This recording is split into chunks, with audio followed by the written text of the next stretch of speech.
Want to make sure your AirPods Pro 3 are running smoothly? The first step is checking your current firmware. On your iPhone or iPad, go to Settings, then General, then About. Scroll down and tap on your AirPods Pro 3. You'll see the firmware version listed. Alternatively, on a Mac, go to System Settings, then Bluetooth, select your AirPods, and check the firmware via the Info button. The latest version as of September 29, 2025 is 7B100.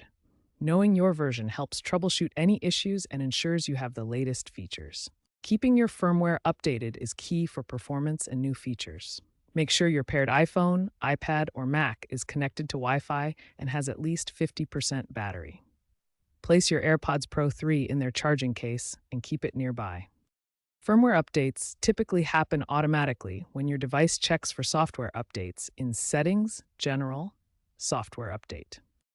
If it doesn't update automatically, try restarting your device or disconnecting and reconnecting your AirPods. New in iOS 18.1 beta, you can manually trigger an update in Settings, AirPods, Firmware Update. The process takes 5 to 15 minutes, so don't interrupt the connection. If issues arise, reset your AirPods by holding the Setup button on the case for 15 seconds and repair them.